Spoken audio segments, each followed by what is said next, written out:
Bill Clinton's Conspiracy, an examination of the evidence that Bill Clinton is a supporter of an international conspiracy out to control the world. My name is Ralph Epperson, and I will be the one presenting this material today. For the sake of any dated material on this presentation, it was recorded on April the 18th, 2009. First of all, let me say that this is a PowerPoint presentation and that this computer program will not allow me to speak while I am changing slides. It might sound a little disjointed, but that is just the way this program works. I want to thank you for watching this DVD, and I can almost guarantee you that if you are open and listen, this information will change the way you look at history and politics in not only America, but in the world. So let me tell you in one sentence what I will be exploring during this presentation. There is a conspiracy at work in the United States and the world itself, and Bill Clinton is a supporter of it. I think a good place to start would be to discuss a little of my personal background and why I wanted to offer you this information. I am a graduate of the University of Arizona, and I thought that meant that I had been educated. I joined the Young Republicans when I moved to Los Angeles after I graduated and was told by another young college graduate that I needed to read what he called revisionist history, the theory that history as we have been taught in our public schools needed to be revised. I had to admit that I didn't know what that meant, and he suggested that I start reading, and I did as he suggested. As I read, I was being exposed to a competing school of thought other than the one I had been exposed to in my public schools. And for the first time in my life, I started to question what I had been taught. And what I had been taught is what I now call the accidental view of history. This view holds that no one knows why wars, revolutions, and depressions start. They just do. This is certainly the view that the majority of historians favor and is taught around the United States as the official story of our past. But I started seeing the evidence that the major events of our past have been intentionally caused, and I had to learn the definition of a new word. And that word was conspiracy, and it might be appropriate at this time to define it. Webster's defines the word as two or more people meeting in secret with an evil purpose. Notice that these people must meet in secret because their plans are evil, because their goals would not be accepted by the people if they were told what they were. People with good motives seek publicity, not secrecy. So what I was learning was that there was an alternative explanation to the history of the world. And that other explanation is what I call the conspiratorial view of history. And it holds that the events of the past have been planned years in advance by a central worldwide conspiracy. So it is the task of those like myself who have found the evidence of what kind of future they have in store for us to make it public, and that is what I've dedicated my life to for over 40 years. So I publish materials that will hopefully inform those who want to know why great events occur. I have written 4 books and 11 booklets on individual subjects of interest and produced a total of 5 DVDs. This is my first book, and it is intended to provide the evidence that a conspiracy has been planning the major events of this nation years in advance. It is called The Unseen Hand, and I have subtitled it An Introduction to the conspiratorial view of history. One of the great evidences that I am right comes from a very unlikely source, but one who should be recognized by all but a few, and that individual is former President Bill Clinton.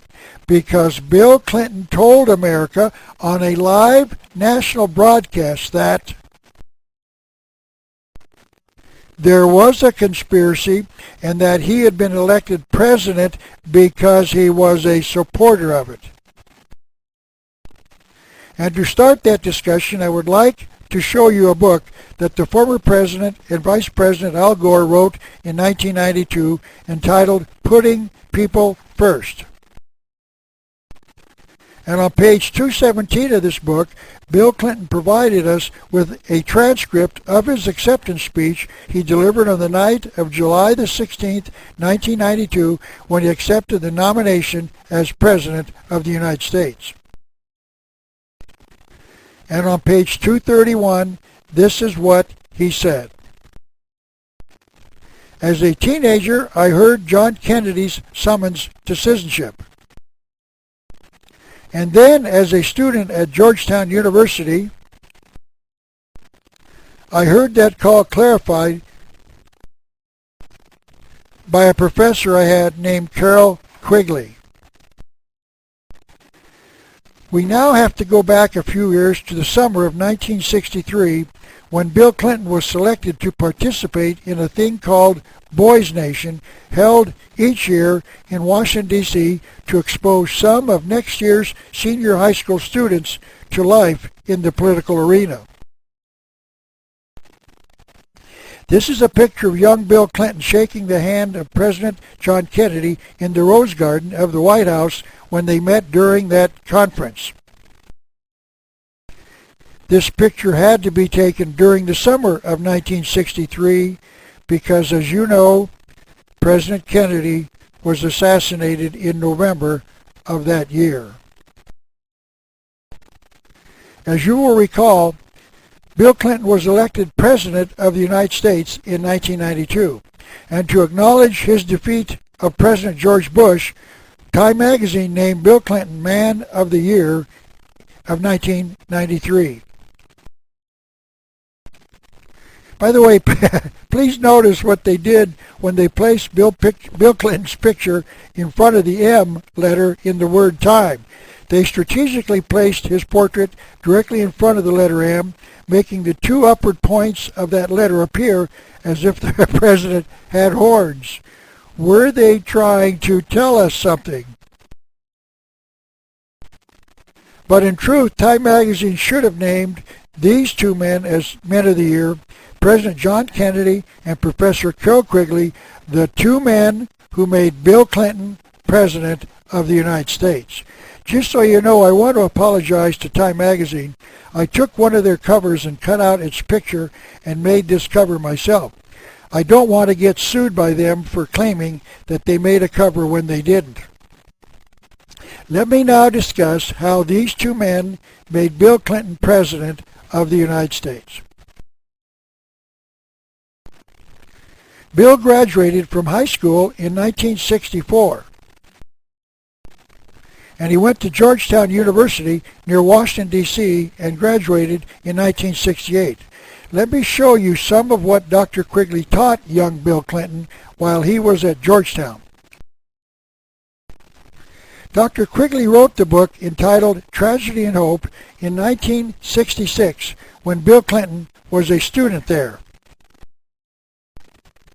Notice that it was published in about the middle of Mr. Clinton's 4 years there. Bill Clinton attended Georgetown between years 1964 and 1968, and Tragedy and Hope was published in 1966.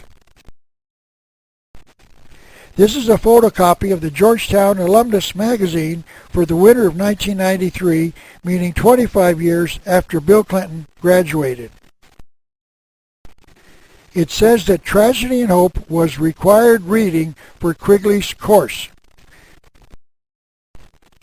And since Professor Quigley was the head of the department that Bill Clinton majored in, that means that Bill Clinton read this book while he was at Georgetown, and we can now read what Bill read.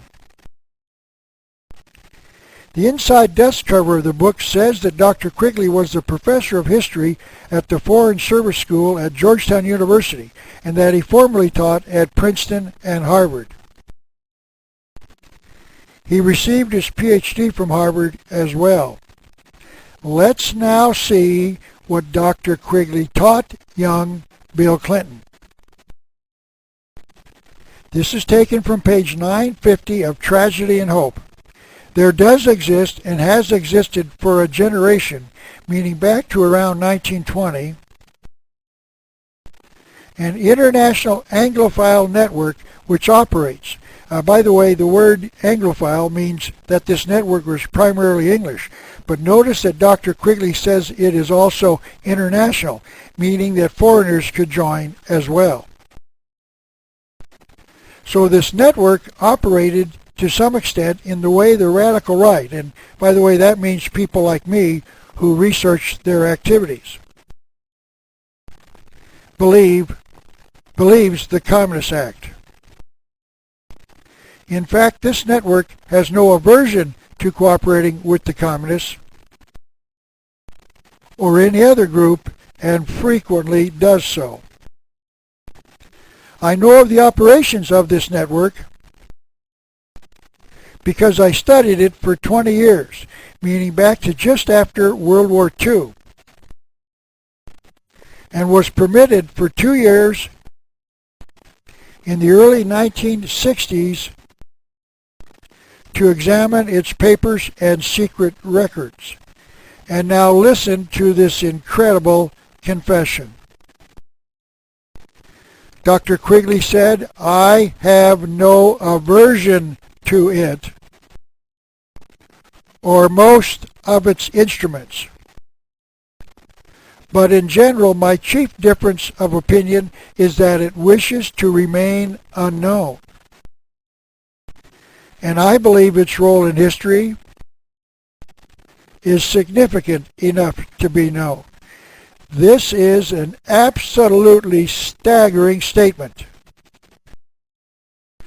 And to understand why, I have to go back to World War I.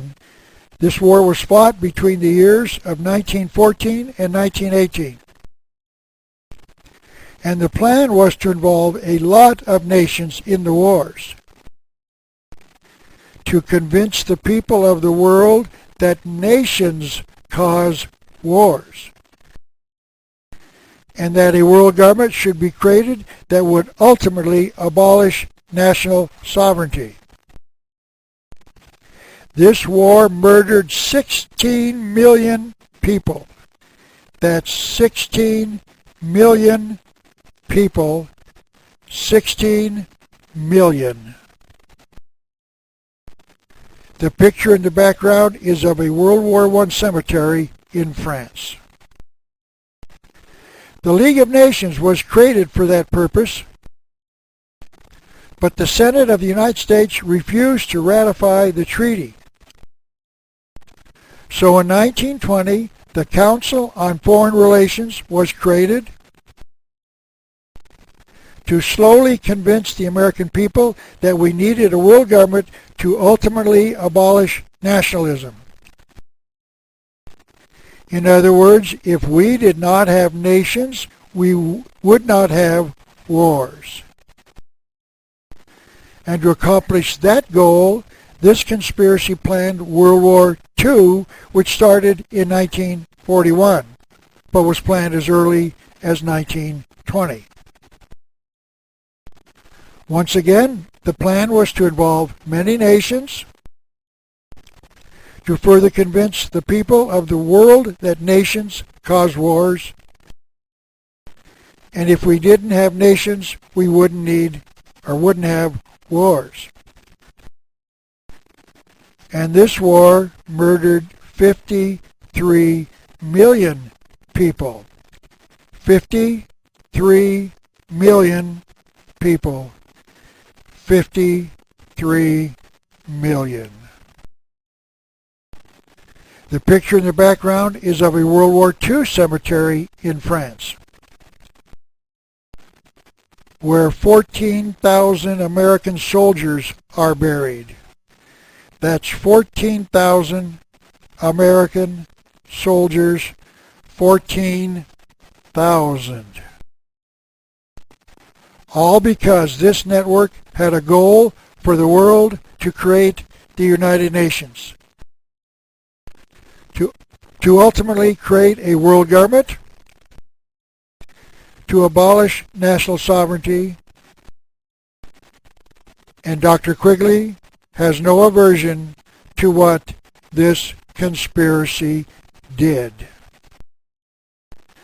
And notice that if Bill Clinton did not rebuke the views of Dr. Quigley during his acceptance speech, as he did not,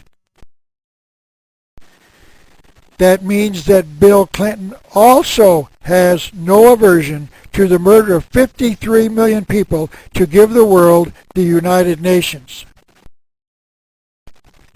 That shows you just how evil this conspiracy is. And this quote comes from page 324 of Tragedy and Hope. The powers of financial capitalism had another far-reaching aim, nothing less than to create a world system of financial control in private hands, able to dominate the political system of each country and the economy of the world as a whole. This system was to be controlled by the central banks of the world,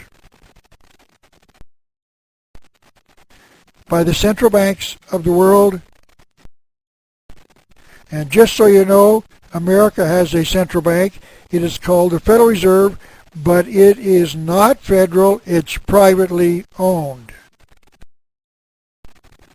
So these central banks act in concert by secret agreements arrived at in frequent meetings and conferences. Notice here that this network arranged for the meetings of these banks to be in secret so that the public would not know what their plans were. It now becomes appropriate to introduce you to Cecil Rhodes, one of the many people that Dr. Quigley identified as being one of these conspirators. Quigley says Mr. Rhodes feverishly exploited the diamond and gold fields of South Africa and rose to be Prime Minister of Cape Colony from 1890 to 1896. In fact, the African nation of Rhodesia was named after Cecil Rhodes. That nation is now called Zimbabwe. Dr. Quigley continues, in the middle 1890s, Rhodes had a personal income of $5 million, which was spent freely for his mysterious purposes. These purposes centered on his desire to bring all the habitable portions of the world under their control. For this purpose, Rhodes left part of his great fortune to found the Rhodes Scholarships at Oxford. It was the intention of Mr. Rhodes to bring intelligent young people to Oxford to teach them of the existence of this network and then induce them to join in support of it. So where did young Bill Clinton go after graduation from Georgetown in 1968? This is page 36 of the U.S. News and World Report article for October the 19th, 1992. And it shows that from 1968 to 1970, Bill Clinton was at Oxford studying as a Rhodes Scholar. This is a picture of Mr. Clinton and Hillary taken in 1970, shortly after he returned from England after completing his studies at Oxford. You can see that Mr. Clinton was taught that his long hair and beard would be a way of showing his contempt for the traditional clean-shaven appearance of modern-day civilization. Even Hillary was caught up in this manner of showing contempt. Dr. Quigley then explained on page 582 what the Rhodes Scholarship Organization did in America. They set up a Council on Foreign Relations in New York. And then on page 950, Quigley taught Clinton the American branch of this organization has played a very significant role in the history of the United States. So in 1988, several years after he returned to America, Bill Clinton joined the Council on Foreign Relations. And then in 1992, the Council on Foreign Relations delivered the election to President Bill Clinton. Yes, Bill Clinton learned his lessons well. It seems reasonable to presume that Mr. Clinton would agree with this statement made in the biography of Cecil Rhodes written by Sarah Gertrude Millen. The government of the world was Rhodes' simple desire. And the Arizona Daily Star of March 6, 1993 acknowledged that President Clinton had learned his lessons well. It reported that Oxford had awarded him an honorary doctorate of civil law. You do a good job for the conspiracy, and they reward you. There is one more gentleman who was influential in the early career of Bill Clinton, and he might have been the one who truly set him on the course of becoming the future president of the United States. And that individual was Senator William Fulbright, the Democrat senator from Arkansas, the home state of Bill Clinton. When the senator died at the age of 89 in February of 1995, the Associated Press article that reported on the story stated that Bill Clinton worked as a clerk in Senator Fulbright's office while a student at Georgetown University. Clinton said, if it weren't for Fulbright, I don't think I'd be here today. And the senator could have been the one urging him early on in his life to go to Georgetown University, to become the student of Dr. Carroll Quigley, and then to attend Oxford on a Rhodes Scholarship, ultimately to join the Council on Foreign Relations. Because it is no coincidence that Senator Fulbright was both a Rhodes Scholar and a member of the Council on Foreign Relations. And the last quote from Tragedy and Hope I would like to bring to your attention is this one found on page 73. The business interests expected to control both political parties equally. So here Dr. Quigley taught Bill Clinton that both the Democrat and Republican parties were controlled by the same people. And we, the people, think we change things when we elect the candidates from one party as a way of protesting the record of the other party while in office. Dr. Quigley continued, indeed, some of them intended to contribute to both and allow an alternation of the two parties in public office. That means that these powerful men would allow the Democrats to be in office for 8 years, and then they would rig it so that the Republicans would be in office for 8 years. Pretty much as it has been since the 1920s when the Council on Foreign Relations was created. Now let me continue with Quigley's answer to the question, why do they want to alternate the party in power? Quigley continued, in order to conceal their own influence inhibit any exhibition of independence by politicians, and allow the electorate, that's us, to believe they, meaning us, were exercising their, meaning us, our own free choice. See, we dummies are too stupid to figure it out, so they get away with it. We think that we change things when we elect the other party after the first one had ruled for 8 years. And they continue to get away with it. And to show you that the statement that both parties are controlled by the same people is true, let me show you the evidence that President George Bush, the father, intentionally threw the election in 1992 to Bill Clinton. There is a universal rule in politics whether you are running for dog catcher of Tucson, as I did in 1996. This is, of course, one of my lawn signs when I ran in 1996 for dog catcher here in Tucson, where I live. I didn't win, but I don't think my campaign slogan of vote early and often had anything to do with my defeat. But to get back to my point, this rule applies to candidates from dog catcher to president. And that universal rule is never, never, never promise a tax increase.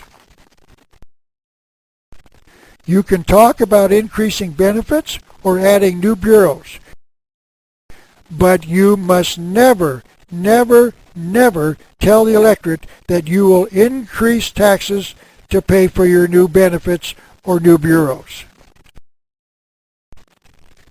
But you, as a successful candidate, know that you can make the promise while you are running and then raise taxes after you are elected, because the American people have a short memory. Now, to show you that George Bush knew the rule, during his presidency, he coined a very catchy phrase, "Read my lips, no new taxes." This was repeated so often that it became a joke amongst comedians, but the intent was to make it well known among the American people. So what happened next? George Bush raised taxes in 1990, 2 years before the election. And George Bush lost the election of 1992. Because George Bush was told to intentionally lose the election by the people who control both political parties. By the way, there was a precedent for Mr. Bush's rather dramatic action. Walter Mondale, the Democrat candidate for president in 1984 against Ronald Reagan, the Republican candidate, did the same thing. On the night of the Democrat National Convention, on July the 19th, 1984, when Mr. Mondale accepted the nomination for the presidency from the Democrat Party, Mr. Mondale broke the no taxes rule with these words. Let's tell the truth. My opponent will raise taxes, and so will I. He won't tell you. I just did. And to show you that the cartoonist had a field day with Mr. Mondale's statement, this cartoon appeared in U.S. News and World Report. Mondale is shown on his bandwagon under a banner which reads, "I'll raise your taxes." He is shown saying through a megaphone, "Come one, come all, jump on, folks. Hey, hey, hey, everybody." And there is no one around jumping on his bandwagon. And the second cartoon shows Mondale holding up what appears to be a post-election Chicago Daily Tribune newspaper with the headline reading, "Mondale defeats Mondale," apparently referring to his Democrat convention speech in which he promised a tax increase.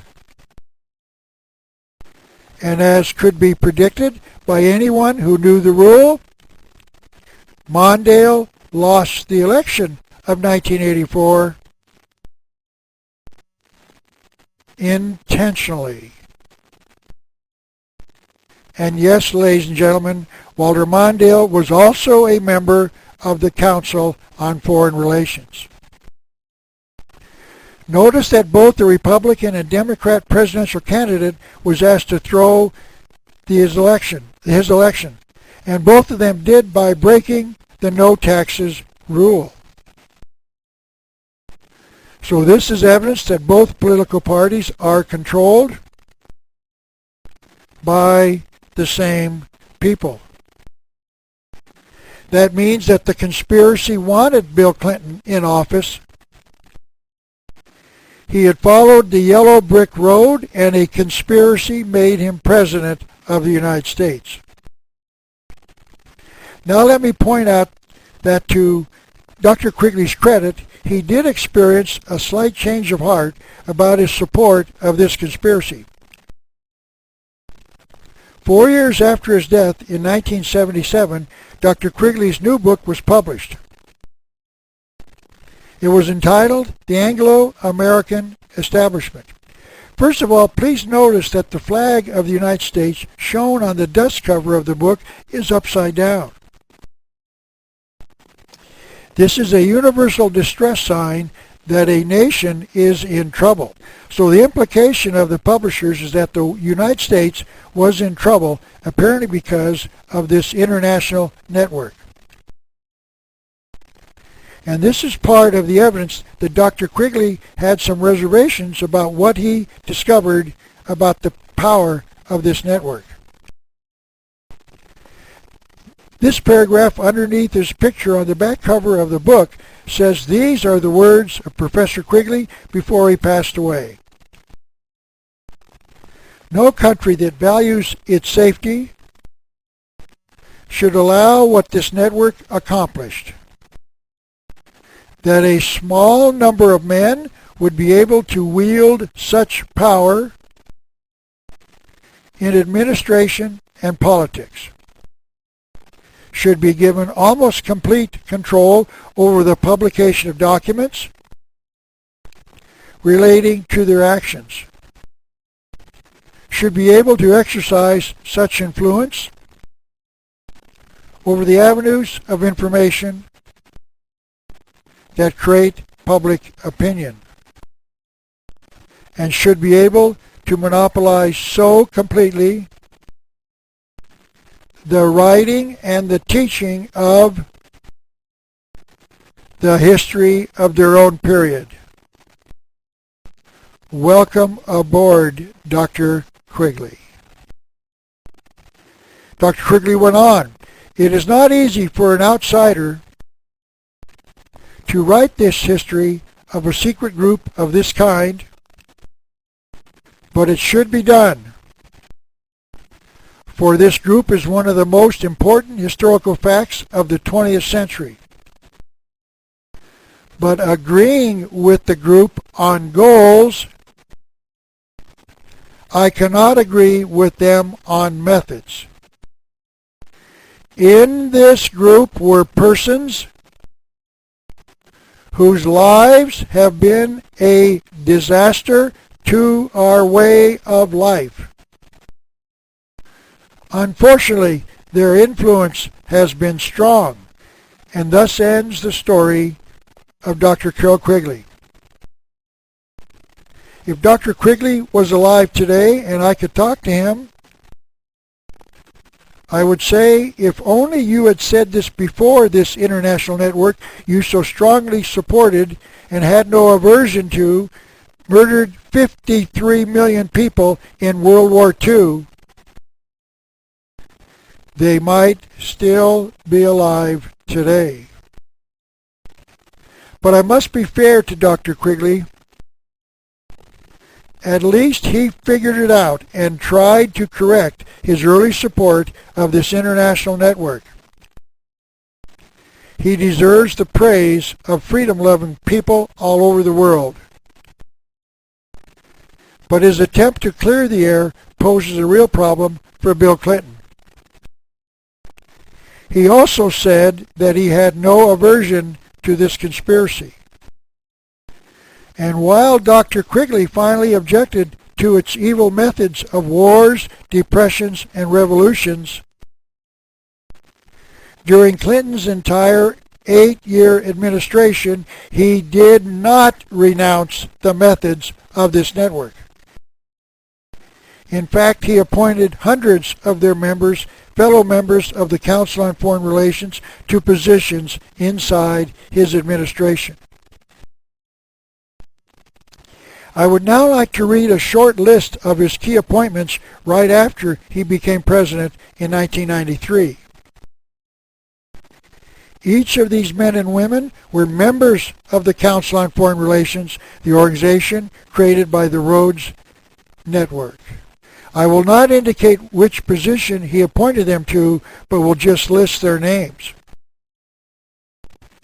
And as I read these names, please remember that President Clinton's hero, Dr. Quigley, said that these people had been a disaster to our way of life. Warren Christopher, Clifford R. Wharton, James Woolsey, Anthony Lake, Samuel Berger, Les Aspin, William J. Crow, Madeleine Albright, Lloyd Benson, Roger Altman, Donna Shalala, Alice Rivlin, Henry Cisneros, Laura Tyson, Bruce Babbitt. But Bill Clinton appointed them anyway, even after Dr. Quigley made the statement that they were a disaster to our way of life. And let me not forget to mention the name of one more individual who has been a disaster to our way of life. Bill Clinton. You will recall that Dr. Quigley wrote The Anglo-American Establishment in 1981, and Bill Clinton did not become president until 1993, obviously 12 years later. He certainly could have read this book just like he read Dr. Quigley's first book, Tragedy and Hope. And ever since he has been out of office, he has done nothing to expose this conspiracy. Bill Clinton was encouraged to learn about this conspiracy. Bill Clinton went to Georgetown to be taught about this conspiracy. Bill Clinton then went to Oxford to learn more about this conspiracy. Bill Clinton joined the Council on Foreign Relations to become a part of this conspiracy. And Bill Clinton was made President of the United States because he had no aversion to this conspiracy. And then Bill Clinton did nothing to expose it nor stop it in its plans for America. This is the legacy of Bill Clinton's presidency. Men of decent morality will always regret that he did not have the conviction to expose them and their evil deeds. Yes, this conspiracy has truly become Bill Clinton's conspiracy. Now I would like to end with an answer to the question, what is it these conspirators want? And the best way I know how to answer that question is by quoting from this book by Alvin Toffler entitled The Third Wave. Mr. Toffler is described as being one of the world's best-known social thinkers. It also says that his books are read in more than 50 countries, which means that his ideas are being considered worldwide. This book was published in 1980, and as you can see by the line shown in the red rectangle, this book is the classic study of tomorrow. So if anyone wants to know what the world is being taught about the future that these conspirators want, this is the book to read. But let me make this clear. Mr. Toffler is in agreement with these changes while I am in total opposition. I would like to quote from this book because I consider his comments to be the easiest way to understand what our future is. These are his thoughts. The proverbial man in the street says the world has gone mad, while the expert points to all the trends leading towards catastrophe. This book offers a sharply different view. It contends that the world has not swerved into lunacy, and that beneath the seemingly senseless events, there lies a startling and potentially hopeful pattern. Many of today's changes are not independent of one another, nor are they random. For example, the global energy crisis may seem like an isolated event, but it is, in fact, a part of a much larger phenomenon: the death of industrialization and the rise of a new civilization. A new civilization is emerging in our lives, and blind men everywhere are trying to suppress it. Now here he is writing about me and the others like me, those in opposition. This new civilization brings with it new family styles, meaning single-parent families, homosexual and lesbian families raising children, etc. Changed ways of working, the loss of industrial jobs to foreign nations, women working in the workforce instead of being at home tending for the children. Changed ways of loving and living. Homosexuality and lesbianism are being taught as alternative lifestyles by our public schools.